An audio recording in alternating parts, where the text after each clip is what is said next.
Okay. And we're here. No music, no video. If you can't tell, it's a casual Friday edition of the DNBA show. I'm your host today, Brendan Vogt. Dad's away. The kids must play. No Mares. I'm joined to my right this time by Mr. Eric Weedham, D-Line Co.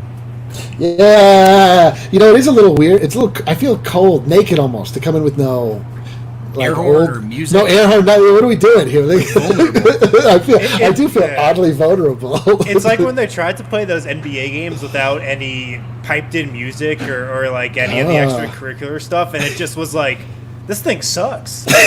Or when they play the playoffs with no fans this game. Yeah, I was just about to say, this is a precursor to what you can expect from the NBA. Yeah. This casual Friday. So get used to it, people. That third voice, that third face, if you're watching this show, you probably already know. It's Harrison Wind, rocking the pink shirt today, looking good. Yeah, I thought I'd bring it out for casual Friday. Guys, we're presented by Illegal Pete's, of course. We can't forget that. A lot harder without the music and the It's nice to, a little sense of normalcy, though. Back to where we are, starting point. Fake air horns. So, listen, guys, there's not a lot of news coming in 24 hours at a time here these days, but we're going to keep it light. We're going to have a lot of fun on this show, although we will start on a more somber note. This morning, the basketball universe learned of the passing of the great Jerry Sloan, the longtime Utah Jazz head coach, led the team to the finals twice, ranks third among NBA coaches on the all-time wins list. He died at age 78, passed away this morning due to complications from Parkinson's disease and Lewy body dementia. A tough exit, obviously, for, I think, a man who is associated with... I've always thought of, Jerry Sloan is one of the guys that I find myself caring for and assuming is a nice person without having ever met him or interacted with him. He just seems like a really sweet guy, seemed to leave a real impact on and off the court with all the guys he coached. We saw Paul Millsap put an Instagram post up. He obviously spent some time under him in Utah, and Darren Williams penned a goodbye in which he expressed how thankful he was that they were able to reconcile after that relationship kind of fell apart. But Jerry Sloan is look, there's no one in the basketball universe who doesn't know that name, and it's a real loss. It's a sad day. There are a lot of stories coming out about Jerry Sloan now, like how he used to sit at the media table or in the press lounge pregame and just talk shop with whoever wanted to sit down with him. And that's just something you never see anymore. You never see, you really never see anybody from the team go into a press lounge or media dining room type setting and chop it up. I saw Dave Yeager there once, but I don't think he was there to chop it up. I saw Bob Weiss filter in every now and then over the last he was just a couple lost. years ago. Yeah. So wait, did you guys ever have dealings with Jerry Sloan at all? I never met him. I never interacted with him. No, I didn't. But I mean, from the stories that have been coming out about him, he was just one of the good guys, right? And it's funny you bring up the Darren Williams story, because do you guys remember what happened with that? Yes. I don't remember the details of it, no. Jerry Sloan pretty much retired because of Darren Williams. There's a classic story about how they got into it over play calling at halftime of some Jazz regular season game. And at the end of the season, Jerry Sloan was like, I'd rather walk away than feud with a star player. I'm just not going to do this. So he just stepped away after that. And then I think a season or two later, the Jazz traded Darren Williams. But he was just like, I'm over this. I'm not going to deal with players overruling me on something like play calls. That's not how I coach. That's not how I grew up. Those are my principles. I'm just done. I'm too old for this shit. Yeah. And it's crazy because Darren Williams, pretty quick fall from grace. But at one point, the conversation around the league is, who's the best point guard? Is it Chris Paul or Darren Williams? And even still, that's a guy who doesn't hold a candle to Sloan and Sloan's career. Sloan is in fact above that and doesn't need that. You're right. That was a kind of rough ending to what probably should have had a poetic and beautiful ending to his career in Utah. Jerry Sloan is the Utah Jazz, right? We think about John Stockton, Karl Malone. We just watched The Last Dance, of course, but I feel like Jerry Sloan is more of a Jazz stalwart. You think of him when you think of the Utah Jazz. I feel like before you think of Karl Malone and John Stockton, right? Those are the three names, at least, right? I mean, it's... And for how many orgs is that the case where you would think of I mean, the Spurs, you think Pop, but from every other team in the league, I mean, a coach is probably not on the Mount Rushmore of names you think of, you know. He was in basketball for close to 50 years, too. Yeah. 50 years. He played for the Bulls, I believe, and made an NBA Finals or almost won a championship. Yeah. He played for like 10 years and then coached for like another 35, 40. Like, this guy was a basketball lifer. I think he played against Bob Weiss. I saw a sweet photo this morning on the internet of Bob. Bob never looked like an NBA player, but he was one. Yeah. No, it's a sad day. And, you know, 78's really not that old, and it does sound like the circumstances weren't exactly pleasant. So, you know, we've never met him, and we've never met his family, but we're thinking of him and the family at this time. Do you think he still could have been coaching? How long do you think a guy like Jerry Sloan could have coached for? I think if the whole Darren Williams thing didn't happen. Well, that's the point. That's the point. Is that like he'd reached an era where his the way that he'd come about going about his business no longer jived with the way the NBA was working. I mean, you just know that Jerry Sloan had no place in the player empowerment movement era of the NBA. Like, it's just like it wasn't working for him, which is, you know, I mean, that's fine. I mean, and when you consider that he did leave on his own terms, like Williams didn't run him out. Sloan said, "Okay, I'm good." And in hindsight, realizing, you know, when you pass away from these types of complications, like, that is a rough ending. And I'm glad if it is the case that Sloan was actually able to get out and spend maybe some time with his family and doing other things, and because coaching's stressful, man. I mean, just watch Michael Malone. That guy's losing weeks off. I know you have to like hear idiots like us talk about your every decision. You're like, did he put this? So I would, sometimes I'm like, you know, did he have to say it to me like that? And then I'm like, no, I definitely would have said it to me. Right. You're like, I get it.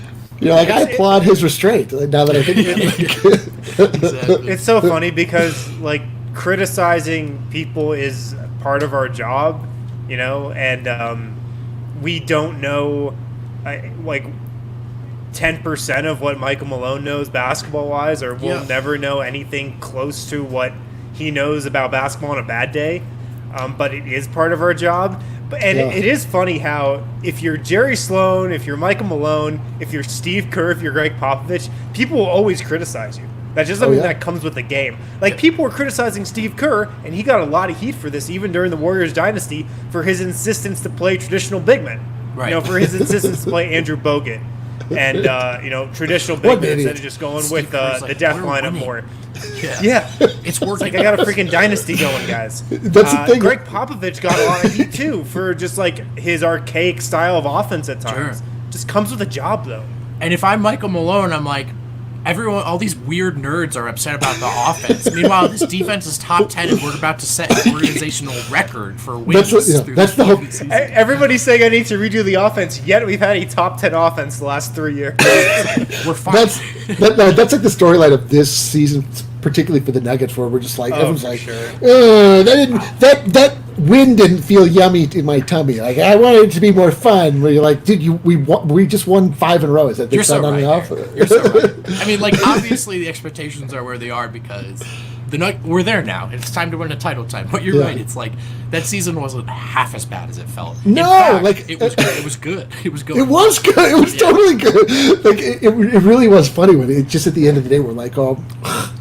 I mean, I would have liked to have seen them win by more than 7 points, and also MPJ didn't get as many minutes as I thought would be cool. So you know, like, I've got a lot of issues. You know what though? You just said that last part, and I just remembered why I was mad. You're like, I'm back out. Let's get Malone out here. I want to criticize the band. Well, we got to keep it moving. In about an hour, a little over an hour, I'm going to join TDSP, the Denver Sports Podcast. We're going to be talking about Mount Rushmores in Denver, the Avs, the Nuggets, the Broncos, the Rockies. And I'm just getting a call from Brandon Spano.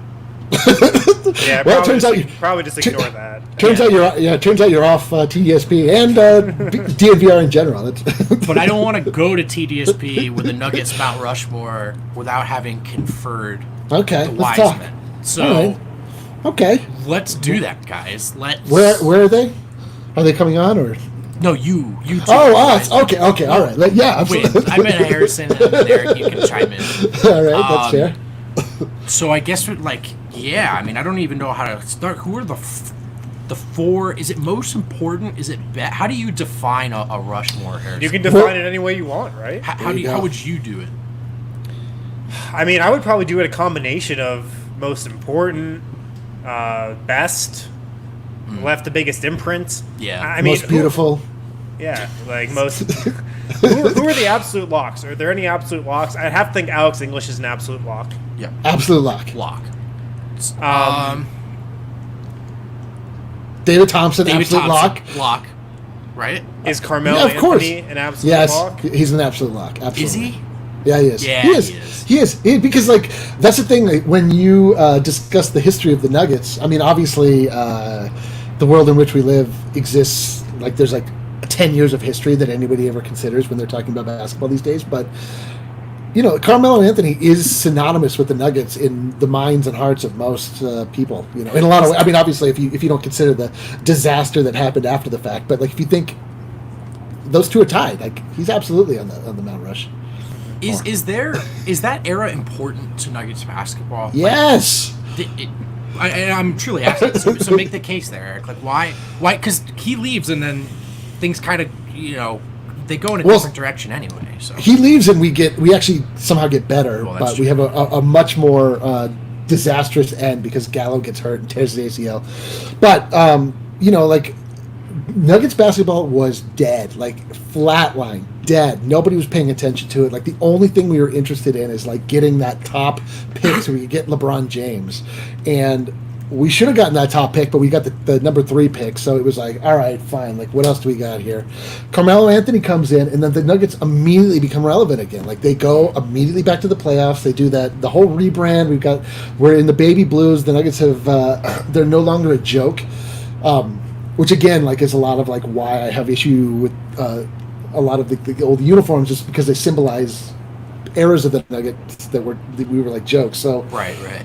Page has turned. The Nuggets are formidable. The Nuggets are getting actual attention nationwide from ESPN, and I was actually watching the Nuggets at that time. And you were aware of them. Yeah, how many Nuggets games did you watch during the Mutombo era? Yeah, I see your point.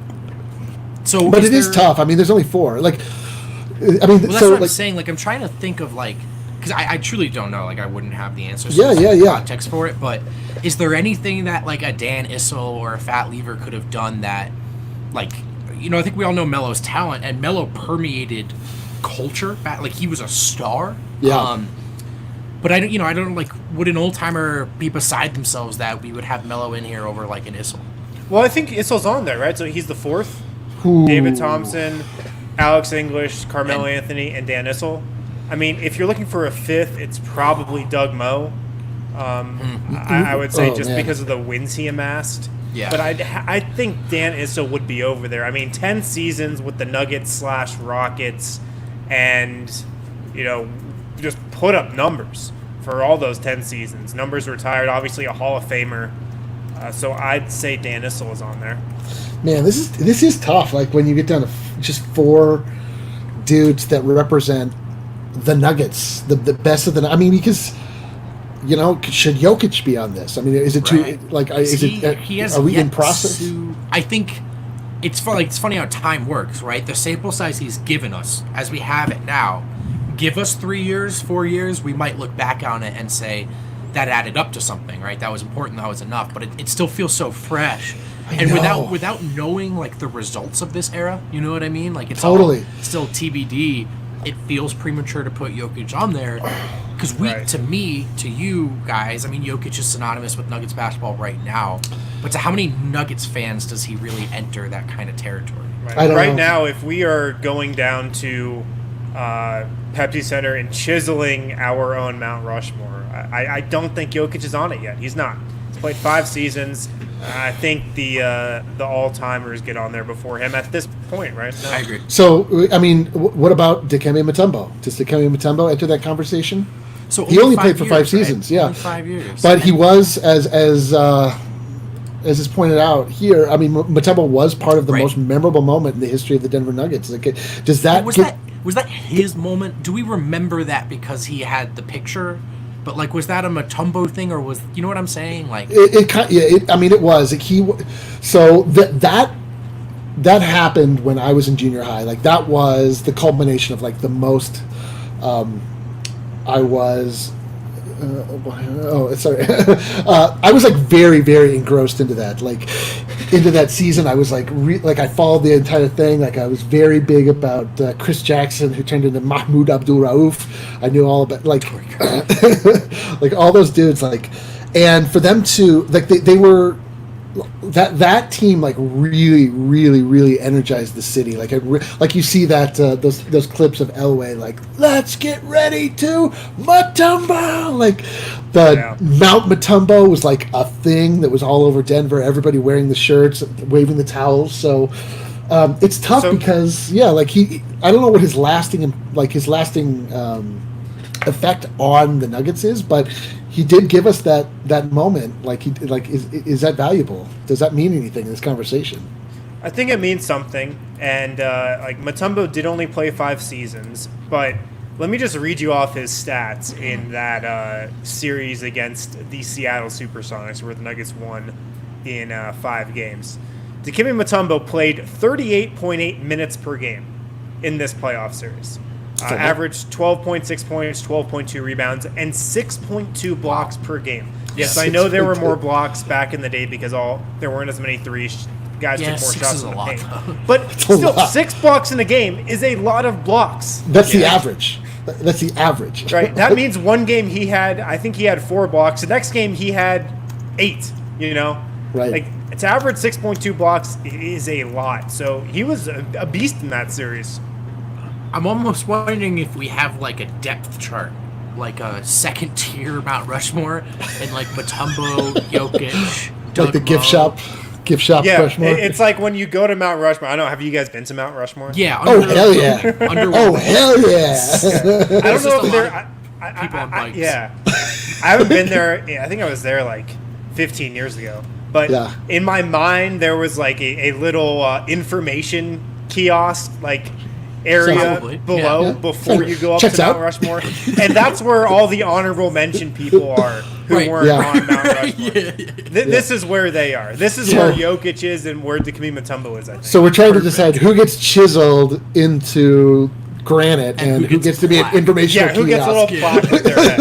Perfect. So Mutombo is probably an informational kiosk guy, I would think. Yeah, I think we've narrowed it down. Yeah, and I think Chris brings up a point here that it still gets lost in the ABA NBA transition. I think he does. Yeah, that's true. Yeah. But I mean, if we're counting if we're putting together a Mount Rushmore for the Denver Nuggets, we have to include the Denver Rockets as well, don't we? Mm-hmm. But I think we should. But here's a question: like, ultimately, isn't the idea of having these symbols of like 4 heads carved into mountains, indelible, they'll last over time? It's like, who are the 4 guys you think of that make you think of the Denver Nuggets, right? Like, who has brought the... And to me, so that's Alex English, that's David Thompson. I think it's Dikembe Mutombo, to be honest, because I think about that. Like, when I think about the Nuggets, like, Dikembe Mutombo is like, maybe it's just like players that mark an era, and they in total it adds up to what the Nuggets are. But and I think ultimately Jokic will be on there. Currently, it's probably like, I don't know, like probably J.R. Smith, I would think. The thing about Mutombo is, like, I almost remember him, or it's not like I remember him as this because I was still too young, but he has his jersey retired in Atlanta also. I know, that's a thing. He didn't only have a lot of moments with the Nuggets. I was gonna He had a ask, big like- moment. Look but at he this. I also got this went right on here to at my do desk. everything. I know, Harrison. I was going to ask, Right here. do the Nuggets actually get to claim Mutombo? Yeah, look at this. Do you need it? This is indisputable proof. This is within my grasp at all times. This Dikembe Well, Mutombo they poster. do get to claim him, and he did go into the Hall of Fame as a Denver Nugget, Okay. right? I believe so. I think so. So they do get to claim him from that point, and he claims the Nuggets. So There we go. All right, let's settle. That Admiration question is society answered. here. Let's Well, settle. I Get the think we chisels. know. Get the chisels. Let's make this happen. We know where the tough questions are. I'm a little more confident for this TDSP discussion. When do you want to take us into a break, brother? Yeah, we can definitely do that. We don't have a DNVR golf tournament coming up this weekend, but It's a we bi-weekly will, situation. Bi-weekly. Yeah, you But know, I'll still be playing. after the events of last week, we need to just take this week off and Just like, regroup. yeah, Can we- decompress, regroup. I would like to construct, find out what his weaknesses are and construct a tournament that plays into Adam's weaknesses as opposed to his strengths like last tournament. I think it's last just a tournament. regular 9-hole golf. Just a regular Yeah. night. Okay, cool. I don't know standard what that play. one was, but that, when I hit the water, I was like, I threw my phone. I was like, all right, that's it. Yo, it's crazy. There's something about being in a tournament and just knowing the weight of each tap where you're yeah. you just, Makes you watching. way worse at tapping. There's the pressure. Imagine you're playing in an actual golf tournament. Yo, I was like, I played a bunch of rounds to practice, and then I took a nap, so that I could wake up and be refreshed and ready to go. And I was like, Still didn't. all right, boy, all right. Well, it didn't work, but I had to get in that right headspace. And as soon as I put it in the water, I was like, I felt that weight exactly. I threw my phone. Yeah. If you guys want to get in on the action, you can download WGT from DNVRGolf.com. WGT is, of course, the most realistic golf game loved by more than 20 million players around the world and everybody at DNVR as well. So download DNVR Golf, or download WGT, from DNVRGolf.com and get in the DNVR Clubhouse. That's how to get in all our tournaments. And I will say there's nothing better to do when playing WGT than enjoying a Breck Brew, and more specifically enjoying a Mile High City Copper Lager. So Delicious. Hit up Davidson's, hit up Breck Brew itself. You can get it from the source. The Mile High City Copper Lager from Breck Brew. It debuted during Nugget season, so it's that blue can with the Mile High City word mark on it. Great option. Great option for this weekend. And that's where we released a T-shirt alongside that launch. That's our Mile High City T-shirt that takes all of the logos from Denver Nuggets history and combines them Love into that one. shirt. Yeah. Owned by guest of the show, Dave Dufour. Oh. That shirt. Well, guys, it's Casual Friday, and I don't have a lot of topics. So let's just bring some guests on, and maybe they can throw us some topics. Hopefully, they can do your job for you. I know we had a couple of members who wanted to ask some questions on the show today. I think they're backstage with us. So, Allie, you can pull either one up if they're in there. And we got Jarrett. Jarrett, Oh, look at Jared. this. Share it with the mic. A little better. learn from his mistakes. Yeah. Jared, last night was good. an absolute nightmare, and you Yeah, I contributed wasn't to able that. to catch the show live even, so I didn't realize the whole show was like that. Yeah, you were actually not even close to the worst part of the show. No, you weren't the worst, but you definitely added, and so I say both thank you and F you. All right, Jared, before you ask us your question for us, we have a question for you. How are you today? How are you on this Friday? That's a Doing nice good, question. Doing good. You're doing good? Do you have any sick plans this weekend? No, I actually have to research how to edit podcasts. Oh, Oh, okay. that's cool. If, Maybe you could send us the clip notes, or yeah. Feel free to. Wynn's getting sick of it. I don't know if you thought all of last night's show after the fact, but he's had enough. No, I'm just kidding, Jerry. Go ahead and fire your question away, brother. So for the most part, I was holding off on looking at playoff matchups just because we didn't know what all was going to come. But now that we're getting a bit more of a timeline, Rockets. and it sounds like most likely there's only going to be 5 games. The Rockets and Thunder are tied, and there's probably a tiny really? outside chance we could face the Mavs. So I'm just not sure who Mavs. you think they should prefer in a playoff matchup, great. and Mavs. has the Rockets shifted enough without Capella to go with that? It's a great question, Wynn. So between the Rockets, the Mavs, and the Thunder, who would the Nuggets most like to play in the playoffs? Am I Mavs. crazy if I think it's Dallas? No. You're I probably not agree. That's crazy. probably where I I mean, it's definitely Dallas or OKC. Yeah. Okay, I think Dallas and OKC are pretty equal, man. I think they're both tough, but I think Denver wins both those series. The real issue here is we never saw the small ball Rockets come into Denver or us match up against them, so we don't really know what that looks like. If it's the same recipe for death that we get every time we face the Rockets, or if not having a substantive big man to counter Jokic gives us the edge. Here's the question: would you rather face Doncic or Chris Paul in a playoff series? I think Doncic right now. I mean, Doncic is a better and more complete player, but I think the Nuggets are a better team. So if it's the fourth quarter of a tight series, you know what I mean? Like the factor that I think can swing things the most here is Chris Paul going point guard mode, and that scares me. That's tough. Does he still have point guard mode in him? For a quarter at a time, though, I think in the I could playoffs. see it for a Carved quarter. up the But Nuggets this year. can't we survive a quarter of point guard? Well, especially since he hasn't played the last end of the season, he won't get hurt 5 games in.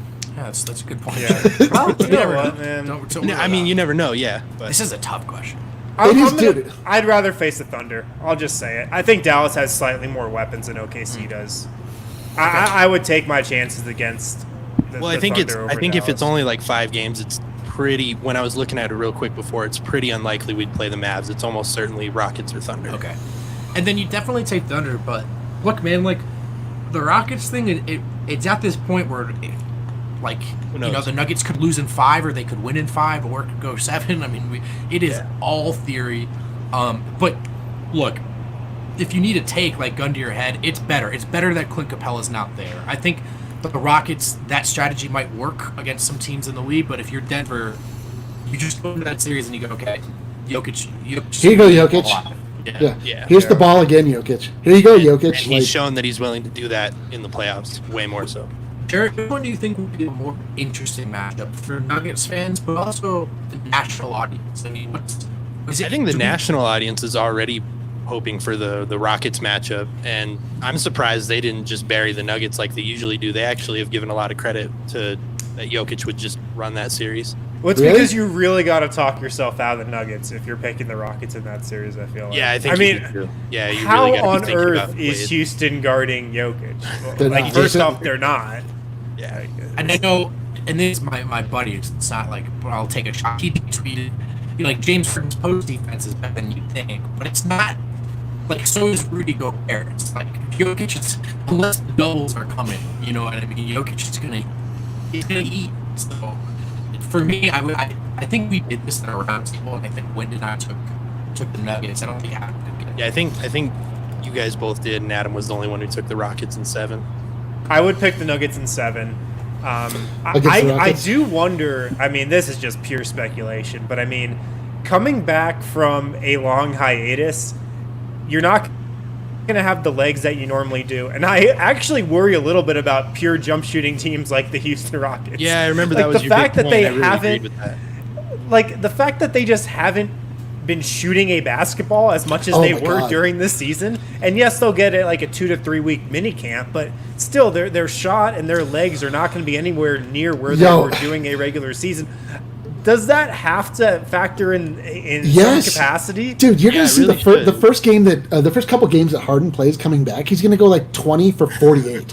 He's gonna score like 40 points on 85 shots. You know what I mean? Like, he's just gonna keep firing it up. So I welcome that. Like, yes, teams that rely on finesse are going to be absolutely behind the 8 ball when we come back. Yeah, well, Like, and then as much as people worry about Jokic coming back in condition, he doesn't need to jump. So he does Right. not need Oh, to it's jump. helpful. In fact, it's generally better if he does not. Like, I put this in the company Slack. If the whole league is out of shape, give me Jokic. I Yes, know, right? totally. exactly. Yeah, right. You want the seasoned out of shape guy, the guy that's accustomed to being out of shape. The one thing I would worry about, and like you brought up, though, TJ was tweeting about this the other day, the fact that Jokic turns it over a lot against the Rockets, I don't think that's a coincidence, because going back to when Houston had Clint Capella and when the Nuggets could just never beat the Rockets, I really felt like there was a mental edge that Houston had where no doubt. Denver was a little psyched out of those games. A lot. And I just psyched feel out. like, Houston just does stuff. Obviously, it starts on offense, and I think that translates over to the defensive end where Denver just is uncomfortable playing the Rockets, and I think that is reflected in Jokic's turnovers. Just things don't run as smoothly. Everything's a half step off when the Nuggets are playing the Rockets. I think that's a real thing. And how does that dynamic? And how does that dynamic change now? So maybe Jokic is way more comfortable in this new dynamic. Denver dominates game 1 at home. They have no answer for Jokic. Like, I think if you're the Nuggets, all of a sudden that mental dynamic changes. Yeah. Like after a game, I think you're feeling differently. We had a game where we beat them this year. We beat them handedly, and I was like, okay, well, ding dong. Things feel a little bit. Was Capella playing that game? He was not. It was after he was hurt. But but even it just the was point that the Malik of Beasley game, or was that last year? Yeah, I don't remember. It was. I think Torrey had a big game. Yeah. Last year. But just the idea that you can like get over that, like it's not impossible. They're not invincible. Like it is a possibility that you can beat this Rockets team. It's like, all right, like they're mortal. They can miss. They can, it's not just set in stone that they're going to win every game. Like that, just that one victory, I was like, okay, let's see. We can see what happens. Good stuff, Jarrett. It's a good question. We appreciate you coming on. Thanks for having a mic this time. Yeah. Hey, for the record, the Thunder Mavs question is so tough. I'm going back to the Mavs. Actually, going back to the Mavs. Good luck with the podcast editing. They don't have a Jarrett. matchup for you. Thank you. Yeah. Send us those notes, please. Allie, I think our guy Peter, aka Buckets, is backstage with us. Hey, There he is. So wait, hold on here. So if he's Buckets, then that would mean his name is Buckets Ints 88. Yes, that's correct. Bucket. It's a singular Right, bucket. you're right. Since 88. So we got to call him either Bucket or. Looking on my reading comprehension. I'm sorry. Bucket, how goes it? How's your Friday so far? Going fantastic. Sun is out. Our man Bucket. Talking Nuggets, what could be better? Yeah, man. What could be better? Watching the Nuggets play would be better. Going Or to a bar. being allowed to go outside without a mask would be It nice. has been also. so nice in Denver recently. It's so nice here. No, It's beautiful. But you're right, Peter. There are worse ways to be stuck. What's your question for us, man? Can I weigh in on the last question real quick first? Oh, Yes. sure. So I think the Rockets are clearly the scariest of the three. Plus Yes. now none of those games would be at altitude, so that probably helps Houston a little. Oh, That's right. Right. I didn't even. I forgot to even. The other one, I'm with Harrison. Like, it's so close, it's so tough, but for some reason, just the two things that scare me more are teams that can rain threes, and Yep. Rick Carlisle, I just feel like always finds a way to pull like a magic card out of his hat. You know, he's going to have some a warlock. secret move that he's going to pull on Malone, and he's not going to be able to come back for it. So I do Thank think God the- he's. I was gonna the say, Thunder have like a little bit more good players, but I feel like either Gary Harris or Torrey Craig can figure out a way to either take Schroeder or SGA out of the series. I just think like that for Doncic would have to be the definitive best player on the court like 4 times, And I just think of there was that early game where Gary had a lot of success guarding him. I think Gary was on Grant- heat. Jeremy Gary was on Grant had such a a lot of heater. sex guarding him too. That's right, yeah. And look, I think Doncic is the real deal. Like I would imagine his numbers look pretty similar in the playoffs. Yeah. But he also hasn't been there before, And Right. and so there is like a rookie thing to get over the hump there. And so for that reason, like to me, if the series was really tight, I trust Dallas a little less, I think, to like keep it together than OKC. But that's just me. You got the Boban factor with Dallas too, which I would be a little I concerned forgot about the back Boban and factor. forth Boban? with Denver. Steph Curry kills us, and small Oh, sample shit. size, So sassy. Dylan So Brogdon sassy. dominates Monte Morris. Suburban Seth Curry. beef, Steph Curry. Yo, are we going to get Seth Curry 2 years in a row on different teams coming into our. I forgot. Yeah. Like, It's like a weird aspect of Nuggets. Are we really? Is it possible that we're gonna have a playoff matchup where we have to consider Boban and Seth Curry as like our biggest, like the X but, factor? Someone will be the Rodney Hood. It's a good point though, Peter. What was your question for us? So, we always talk in this community about what is it going to take for the Nuggets to be contenders. Yep. And I kind of wanted to ask the sibling to that question because I firmly believe we're going to get there. I think we're going to be a top 5 team for years to come. But I'm really curious is what is it going to take for the Nuggets to become a top 5 team in the public consciousness of the entire NBA? Because I have an answer. 2 paths. I see 2 paths for this, right? You got the last 10 years, the Thunder, who are in a bottom 5 market, have basically always been talked about, always gotten the primetime games because they have Kevin Durant and Russell Westbrook. And then you bottom have 5 feels high. And then you have a team like the Spurs, who have actually won a championship, but I feel like they just haven't quite resonated with the public. Yeah. So, what is it as simple as MPJ or Jamal Murray become all-stars and we're there, or what is it going to take for Denver to get there? What do you guys think is going to That's a happen? great question. Wendy, you said you had a. Yeah, I think Bucket said it there. It's MPJ becoming a star. Yep. If Jamal Murray becomes an all-star, I think that helps. I don't know if that pushes the Nuggets over the edge, though. I don't know if he's that type of name to push Nuggets into But that he could be. national conscious. He could be. He also might not Maybe be. you can about Yeah, MPJ definitely is. MPJ 100% is that name. Kids will buy MPJ jerseys, they'll buy shoes, they'll buy. But it's the way you get into the national eye is that you have the right type of player that runs your team. Like you have to have like a flashy, fun, like deep shooting, highlight making superstar. Like Jokic is so much better than any of the guys that get national pub, but like to the casual eye, like he just looks like a lumbering big oaf that doesn't really pass the eye test. So like MPJ has that beautiful game. Jamal Murray has that beautiful game. He just is inconsistent. So if you can tie success with aesthetics, that's how you get there. And I think too, like MPJ, the emergence of MPJ changes that dynamic because for the longest time, I saw the only path being that Spursian route, right? Like around Jokic, and it's a bunch of good to great guys, and the emergent property is this incredible team, but not a product people really care for or even care to watch necessarily. But I think that's different now. MPJ just has it. You know what I mean? And you can tell watching him, but even just meeting him, and he kind of knows it. Like it's a matter of when, not if, he becomes a star. You know? So it has it meaning chronic back concerns and no playing time.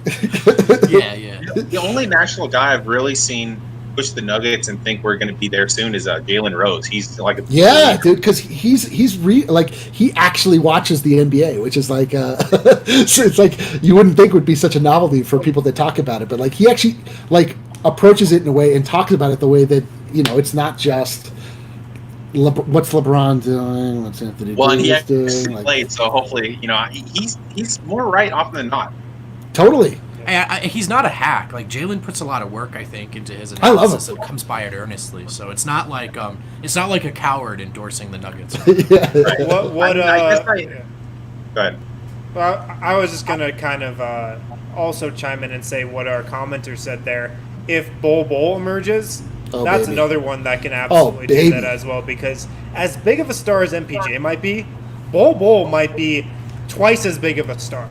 Like, Bol has more Instagram followers than the rest of the Nuggets team combined. Yep.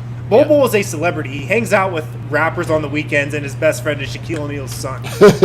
Like, Bol is that guy that could also put the Nuggets on the national consciousness, too. Although, that's obviously a year or two away. It's so funny. He already And Jokic will be our Chris Bosh. Oh, God, right. Oh, let's go and bring this up while we're talking about this. Fine by him. Oh, yeah. This clip is awesome. But I did see a great quote tweet from Illegal Screens, at Illegal Screens, who said that jump shot still takes longer to load than a Civil War Mustang. Doesn't matter. He's 7'2". Nobody's going to block that anyway. Doesn't matter. No, he's incredible, man. And it's almost like I'm almost like afraid to take Bobo seriously because he has such a found money kind of like it probably won't work out, but if it does, things will be amazing. And I never want to factor that stuff earnestly into my projections or my analysis. But like MPJ, this is another ace up their sleeve that if he pans out, it does in fact change the trajectory of their franchise just to some extent. I am so confident that if he gets on the floor, he'll be a factor. I just think he's definitely going to be a factor. If he What do you think he'll get on the floor? NBA, right? What's that? If you can shoot, you can play in today's NBA, right? Yeah, especially He if you're would 7. win shooting contests last season. He like is arguably the best shooter on the team, just on like wide open threes. It was like not only 9 games at Oregon, but I think he shot like 44% Right. from 3. He's an absolute would have led the bucket. nation. Yeah. So this is, yeah, I can't. Yeah, I believe don't know when he started getting buckets. I don't know if it was before '88. You and Peter maybe can. But that's figure that back-to-back drafts. That's back-to-back drafts where the media showed up not expecting anything, and the Nuggets walked away with what might be the 2 best answers to your question, Peter, which is how do they crack that sort of. I think the public good thing is I haven't really seen too many people, say they don't believe in MPJ. It's only the injury, right? So it's only course. I want to see him stay healthy. Can he stay healthy? If he stays healthy, it seems like it's over. Like he's already good. You saw the Pacers game, right? Yeah. If you saw the Pacers game, then there's no discussion here. Right. It's does he stay healthy? Can he do that? Yes, he can. He can do that. Let's take another break. But our Kale Sorbo was going to come on and do the stats, but he's having a lot of Wi-Fi issues. So Bucket, do you want to just hang around? Do you want to just hit the steps after the break? Yeah. Redeem my geography question. Unbelievable. Yeah. Yeah. Well, listen, you and Adam alone. I mean, you weren't alone in your discrepancy or your. I do wonder if Kale coming on is just gonna sink the entire show based on yesterday's performance. Yeah, I think we're just going to skip it because it's. You know what messed me up? OKC to Denver is all flat. It feels faster. You're making more absolutely. miles an hour. Denver Listen- is all mountains. Peter, you can rationalize this all you want. Clearly, you've gone over this in your head. You were wrong, and that's why you got ejected immediately from the steps. It may happen again today. It may not. We'll find out. All right, before we get there, though, the wait is finally over. DraftKings has brought legal sports betting to Colorado. Just Yes! right. Yeah, I know. Let's go! Might have flown a little under your radar with not a lot of sports, but we've still got stuff like the KBO. We've got Russian ping pong. We've got a Hell yeah. fantastic That's foursome of Tiger Woods, Peyton Manning, Phil Mickelson, and Tom Brady. Why am I so this hyped weekend for to that? bet on? I'm hyped. Because don't it's like a real thing that people are there's talking nothing about. else happening. I haven't There's nothing decided if else I'm happening. going to watch that yet. I am going to bet on sure. it though, whether I watch it. That much I know. Who are you taking? Who cares? Okay, all right. One of them. Because who you are. The DraftKings Sportsbook is America's top-rated sportsbook app, and it's not like some offshore, sketchy gambling site that you may have used sir. in the past. It's a legit sportsbook, and they're offering awesome promos right now. So if you download the DraftKings Sportsbook app and use code DNVR when you sign up, all new users can get a sign-up bonus for up to $1,000. That's right, DraftKings Sportsbook has a sign-up bonus up to $1,000. Don't forget to enter code DNVR. Must be 21 or older. Colorado only. Bonuses comprised of a first deposit bonus and a first bet match, each up to $500. Deposit bonus requires a 25 times playthrough. Restrictions apply. See DraftKings.com/sportsbook for details. Gambling problem? Call 1-800-GAMBLER. And while you guys are watching golf on Sunday or whatever you're betting on this weekend, sip some Strava Craft coffee while you're at it. Baby, mine just got here. Lindsay texted me. So Unbelievable. this is done. I'm gonna go grab it. You can get it for 20% off at StravaCraftCoffee.com, packed with CBD. If you have anything that hurts, like back pain, arthritis, Strava Craft Coffee can help with that. And irritable bowel syndrome. That comes up, that really, you hit that Big pretty part hard of my- every time. It's a big part of my life. And I know I'm not alone. And so if you're like me, there's your solution. I just have to say one more thing about Bol Bol. And Chris said he shot 52% from 3 here in the comments. Was that the case in 9 games? That is ridiculous. Yeah. I don't remember it being that high, but maybe it was. I think I shoot like 38% at Papa Shot. What was his injury again? It was a foot injury, right? Yeah, that's the thing is that he broke his foot, which is that's bad times. Wasn't it the same thing that Kevin Durant had? I could be wrong. I don't remember exactly what the foot injury was, but it was a stress fracture, I believe. Stress fracture and in he the had foot. surgery. And he was red flagged by a lot of other NBA teams. Like John Hollinger said on a podcast recently that he doesn't think, or this was about MPJ, but Bol was kind of red flagged in the same type of way. Oh yeah. He's slid for more reasons than just the injury. I mean, that's a big slide for a top 10 talent. So this is is another swing. Do you remember that? I mean, that was like one of those drafts where concerns, right? Yeah, like a hard worker. Yeah, although we just watched him putting in work. Yeah, and I actually I talked to Dana Altman from Oregon, and I mean, of course he's going to say good things about his guy, but he laughed off those questions when I asked him about his work ethic and whatnot. He was like, "You don't average 20, 10, and 5 on above 40% shooting from 3 with bad work ethic." I think a lot of it is from a personality standpoint. Bobo doesn't present as like a grown man ready for the gauntlet of the NBA. But of course that stuff is like almost always projection, right? From those of us evaluating, like he may just have a different type of personality. He's a little quiet, a little tentative, but he can ball. And so like, that's he's like also best friends with rappers and like was hanging out in like less than ideal situations from what I understand. Did shoot 52%. He did shoot 52%. He's also 19, and we've got to this point in the NBA where we're drafting one-and-done talent pretty much exclusively in the lottery and pretty much expecting all these guys to come in and be able to handle the spotlight and be the face of the franchise from day one. A lot of guys can handle that. It's just not the case for a lot of guys as well. Sure. I don't think like that's something that he can obviously overcome that, with time, and the fact that he is in Denver and doesn't have to deal with that right away, that's a huge advantage. To me, though, it's like the MPJ thing in that there's a sliding scale. Like, all these things might add up to a risk when you're like, do I take him in the top 10?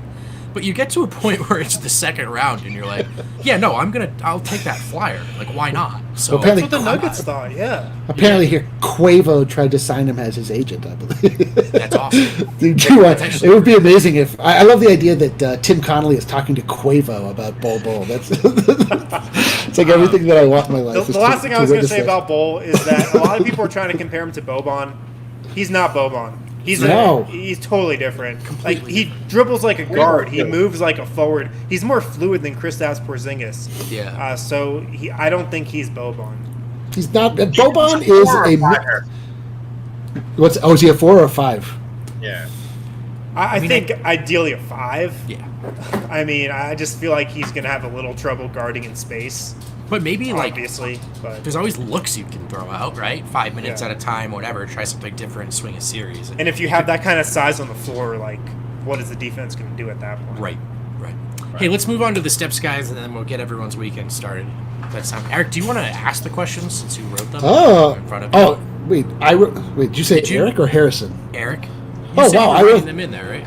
Oh, wow, did I not do that? I thought we were just having a conversation about it.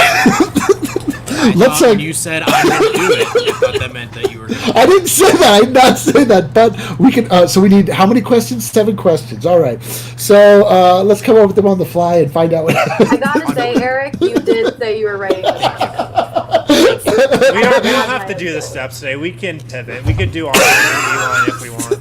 Yeah, let's just wrap up with an online with D-line. I'm down with that. Well, I feel like we need to do this. All right. Well, can we just? Okay, cool. Let's do online with D-line. Just what you wanted to do, Peter. Just what everybody wanted to do. All right. Well, let me go ahead and pull up some. It's online with D-line. So let's see. I already shot my wad a little bit with the first one. I showed that Bol Bol. Okay. So let's take a look here. We're all in quarantine. Things are a little bit different. We're all trying to maintain and find our new reality. Yes, it's been the case for 2 months. So, Al, if you could show my screen here. Okay. Look at this guy. Oh my God. Look at this guy. This comes from Reddit under the heading Moach is unrecognizable. Look at this guy. He's really letting it go. It's actually the hair on top that I noticed scary. First and foremost. A couple of inches there. I did not realize Bologna was choosing to shave his head that close. You were under the impression that was the most that his hair would grow was 1 centimeter, 1 millimeter. The best of a situation. Yeah. Oh, I see what you're saying. So you thought there was like a balding LeBron James situation, like get ahead of it by shaving it down. But it appears Moach still has a full head of hair. The thing I have to say about this photo is that bookcase behind Malone is elite. An absolutely elite backdrop. I mean, look at the lighting in that thing. Every shelf is lit. That's true. It is lit. It's very angelic. It almost looks it has a fake. lot of. It does look a little fake. I Yeah, there's a lot think of. it's the green screen. Yeah, that's No way, dude. No No, way. That's I don't think it is, because when he did this call with the media, he was behind a similar looking bookcase. And Allie, look at the man's. Why would it be blurred perfectly? That's only done like at the producing. But look at this man's hair. You got the yellow. I'll actually trust the yellow Allie. light. She knows what he's talking about. She knows. No, what she he's talking doesn't. She's about wrong. in that regard. Yeah, I don't Let's run go this to department let's or go to anything like Bucket. that. Is the bookcase real or not? No way. Yeah, It's absolutely. Right. It's absolutely real. It's absolutely okay. So what else you got, Eric? What else is going on online these guys' day? So here's a question. Why do we give you a segment? That's a great question. That's the first question. So I present to you this monstrosity, this sin before God Himself. Yeah, that's 4 thumbs down from me. Von Miller. So this is how you know that the Nuggets rainbow design is not a good design. When you take away all of the connections you have with it and put it in a different context. Look at this. This is a nightmare, an absolute Eric, cloudish nightmare. How would you fix this? I Is just there a wouldn't version do of this that can work? I just would. I mean, like, I don't know how you make this. Well, like, first off, maybe the yellow sleeves maybe push this to a point where no one's comfortable. So maybe we go sleeveless. Maybe we take the rainbows off of the side of the pants. Yeah, definitely. Buckets. What do you make of this? What's your feeling about this? This Von Miller. That hurts my eyes. Yeah, it does hurt my eyes. Yeah, it's the too. right answer. I don't feel good about anything. What if this was a orange and blue skyline? Would that change your opinion at all? Maybe. Well, see, here's the thing. Maybe, yeah. See, that is kind of the point. Is that like orange and blue is not like it's not an attractive color combination, but it like means the Broncos. So it just like you just gloss over the real aesthetic truths about a lot of things because of the associations you have with them. So I don't think you can fix this. I think this is broken irreparably, and we're just gonna move on. Okay, sounds good. All right. So, what else is going on online these days? Okay, this is I love competitive tag. It does go hard. Are you familiar with competitive tag? Oh, that guy just ate shit off the first jump, though. But look at this. This feels both dangerous and exhilarating. This is parkour mixed with good old fashioned running away from the police. What are the early stages of one's competitive tag career look like? Like, where are you training? And You're with just Well, on look the at this. playground as like a 6-year-old and absolutely dominating. yeah. But look at this. It looks like we have like an 8-year-old competitor here. Like he's in the early stages of his competitive This tag. guy's gonna do some nut stuff right here. Ready? Yeah. What is that? It's Dude, a it's swan dive. I feel like there's a really high risk for like really too. graphic injuries on this. Yeah. me Who too. would be the best competitive tag player on the Nuggets? Oh, way Glad to you bring it asked. back to the Nuggets. I'm gonna go with Monte Morris. I was gonna go with Monte as well. You think Monte? Yeah. You think that he's the most Quick, elusive? agile, I'd say squirrely. Monte or Gary maybe? Iverson has to be number 1 all time, right? Oh yeah, Iverson. Iverson yeah. would be elite at this game. That's a great point. Jokic wouldn't play. He would opt No, As out. long as he's not wearing too baggy clothes. Which That he is would be. another thing. These guys, I don't think this is like. Is there a tag uniform that you wear? It's Because like it looks early like these guys skating. are wearing sweats and just a t-shirt. It's like early Come on, skating. baby. It's like I'm gonna go for the biggest competitive event of my lifetime. Here are my jeans and my oversized. Yeah, like I feel like they should be wearing a speed skating suit. Would you watch it if they were wearing full body spandex? I feel like that'd be a turnout for the sport. I'm just trying right? to think of the most optimal clothing for playing tag. Cutting down the wind resistance. So we were Yeah, talking. yeah. 2 months There's some in a aerodynamic work. So we were talking about basketball cards making a grand resurgence in the eyes and hearts of Adam Mars, which I don't actually know if it's true or not. But It is somebody true. somebody posted this the other day. They pulled this out. The Rafe Friends never compromise. I from like the the stadium. complete right angle that he's at on that. Oh, I love the little slogan too. That's Yeah. classic. Never compromise. So in terms of Rafe LaFrance himself, let's see if the Nuggets themselves compromise while drafting Rafe LaFrance.